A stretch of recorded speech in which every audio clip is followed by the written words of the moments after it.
शीला शेखावत। सुखदेव सिंह गोगामड़ी जी की धर्मपत्नी ने कल जिस तरीके से सामने आकर अपनी बात समर्थकों के सामने रखी, उसे देखकर एक बात तो क्लियर होती है कि वाकई में यदि आपके जाने के बाद में आपकी धर्मपत्नी इस तरीके से पूरे मामलों को संभाल ले, तो किसी व्यक्ति को जाने की चिंता नहीं रही। सुखदेव सिंह गोगामड़ी जी के साथ जो हुआ वो वाकई में बहुत गलत हुआ।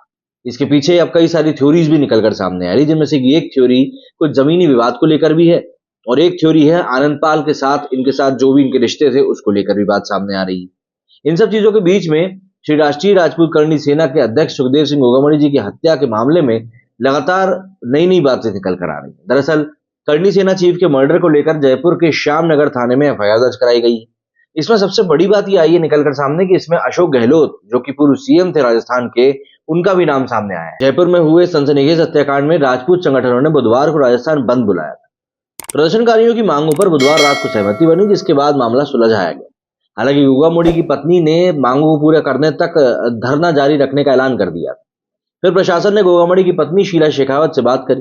उन्होंने जो भी मांगे रखी, सरकार और प्रशासन ने उसे भी मानने का आश्वासन दिया, जिसके बाद सुखदेव सिंह गोगामड़ी की पत्नी ने धरना समाप्त करने का ऐलान किया। आज गोगामड़ी का उनके गांव में अंतिम संस्कार किया जाएगा। इसी के साथ शीला ने कहा कि गिदड़ों ने शेर का शिकार किया है, उस शेर का शिकार जिसने समाज को जगाया है, उनकी शहादत को हम व्यर्थ नहीं जाने देंगे। शीला ने सभी कार्यकर्ताओं से कहा कि फिलहाल तो हमें लिखित में पुलिस ने सुखदेव के कातिलों को 72 घंटे के अंदर गिरफ्तार करने का आश्वासन दिया है, लेकिन अगर आपकी बहन यानी मुझे आपकी जरूरत पड़ी तो क्या आप मेरा साथ देने दोबारा आएंगे? शीला ने सबके सामने कहा कि उन लोगों ने धोखे से हमारे शेर को मारा है, लेकिन मैं भी शेर नहीं हूं, खुद ही सबको देख लूंगी। धरना खत्म होते ही सुखदेव के शव को पोस्टमार्टम के लिए भेज दिया गया। आज यानी गुरुवार सुबह 7 बजे से शव को जयपुर के राजपूत भवन में अंतिम दर्शन के लिए रखा जाएगा। करीब 2 घंटे तक सुखदेव सिंह के अंतिम दर्शन का कार्यक्रम चलेगा। फिर सड़क मार्ग से उनके पैतृक गांव गोगामड़ी ले जाया जाएगा। रास्ते में जगह जगह पर लोगों को श्रद्धांजलि भी देंगे। सुखदेव सिंह गोगामड़ी की मंगलवार को जयपुर के श्यामनगर इलाके में 2 हमलावरों ने घर में घुसकर हत्या कर दी थी। बदमाशों ने बेखौफ अंदाज में अंधाधुंध फायरिंग करके गोगामड़ी का मर्डर किया। इस घटना के बाद से ही आरोपियों की गिरफ्तारी की मांग तेज चल रही है। लेकर इसको लेकर गोगामड़ी के समर्थक मंगलवार रात से धरना भी दे रहे थे। बुधवार को राजस्थान बंद का असर भी पूरे प्रदेश में दिखाई दिया। उधर प्रशासन की ओर से आंदोलन खत्म करने को लेकर कोशिशें जारी रही। अधिकारियों ने कई राउंड्स की मीटिंग के बाद कंडीशन को संभालने की कोशिश करी। कई मांगों को तो मान भी लिया गया, जिसके बाद धरना खत्म हुआ। इस बीच मामले में जो एफआईआर कराई गई उसमें सूबे के कार्यकारी सीएम अशोक गहलोत का भी नाम आया। वहीं श्यामनगर थाने के एसएचओ पर भी एक्शन हुआ है। गोगामड़ी की हत्या के बाद नाराज समर्थकों ने मंगलवार को ही धरना शुरू कर दिया था। बुधवार शाम को गोगामड़ी की पत्नी शीला शेखावत ने विरोध स्थल पर एक संबोधन में कहा कि मेरी मांग है कि जब तक आरोपियों को हमारे सामने नहीं लाया जाता तब तक विरोध जारी रहेगा। उन्होंने भावुक होते हुए कहा कि सुखदेव सिंह ने हर काम पूरी लगन से किया था और अब मेरी इस मांग को भी उसी लगन से आपको पूरा करना है। हालांकि बुधवार रात को प्रशासन ने उनकी सभी मांगों को मानने का ऐलान किया, जिसके बाद शीला शेखावत ने अपना धरना खत्म किया। बता देंगे पुलिस कमिश्नर बीजू जॉर्ज के नेतृत्व में बुधवार को परिवार की तरफ से स्थानीय विधायक और सर्व समाज के नेताओं ने एक बैठक की, जिसमें पोस्टमार्टम करने पर सहमति बनी।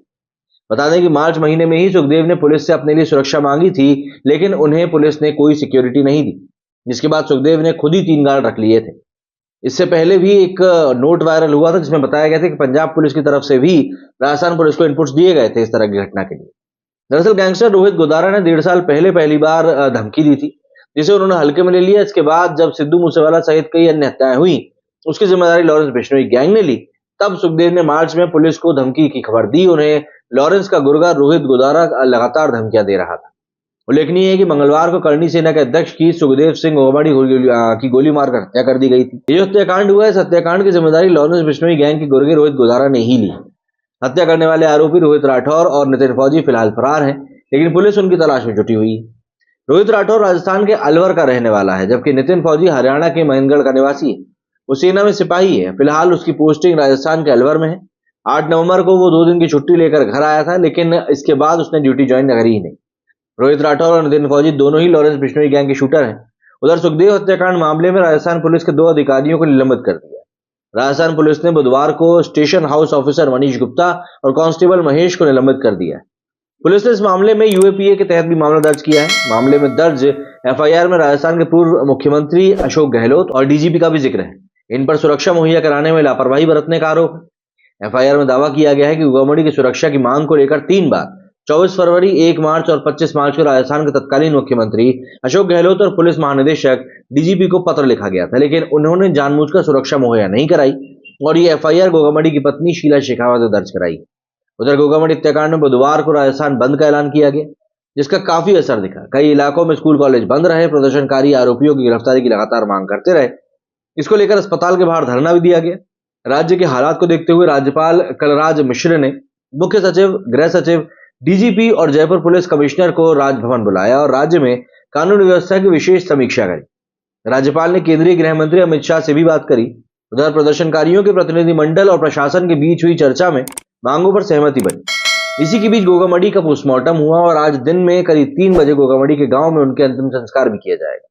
लगातार धमकियों के बावजूद गोगामड़ी को पुलिस सुरक्षा मुहैया नहीं कराने में जिम्मेदार अधिकारियों की भूमिका को उजागर किया जाएगा। इसके लिए न्यायिक जांच में इसको शामिल किया गया। इसके लिए सरकार ने एसआईटी जांच का ऐलान भी कर दिया है, जिसका नेतृत्व दिग्गज आईपीएस दिनेश एमएन करेंगे। जांच के बाद मामले की सुनवाई फास्ट ट्रैक कोर्ट में कराई जाएगी, जबकि घटना से पहले और बाद में लापरवाही को लेकर विभागीय जांच भी कराई जाएगी। इस विभागीय जांच के दौरान थाना अधिकारी और बीट में तैनात कर्मियों का तबादला पुलिस लाइन जयपुर कर दिया जाएगा। गोगामड़ी के परिवार को आर्थिक सहायता देने और सरकारी नौकरी देने के लिए राज्य सरकार से सिफारिश भी की जाएगी। घटना में घायल अजीत सिंह के परिजनों को आर्थिक सहायता उपलब्ध कराने के लिए राज्य सरकार से अनुशंसा की जाएगी। गोगामड़ी के परिवार के सदस्यों को जयपुर में पुलिस आयुक्तालय और हनुमानगढ़ में जिला पुलिस की ओर से हाई सिक्योरिटी प्रदान की जाएगी। जयपुर और हनुमानगढ़ में रहने वाले उनके परिवार के सदस्यों को हथियार लाइसेंस आवेदन के 10 दिन के भीतर ही स्वीकृत किया जाएगा। अब ये बहुत सारी चीजें इस समय चल रही हैं, लेकिन बात यह है कि जब सुरक्षा की मांग करी गई थी, अगर तभी इन चीजों को मान लिया गया होता तो शायद हालात आज इतने बिगड़ते नहीं। नीतीश फिलहाल इतना ही। जय हिंद, जय भारत।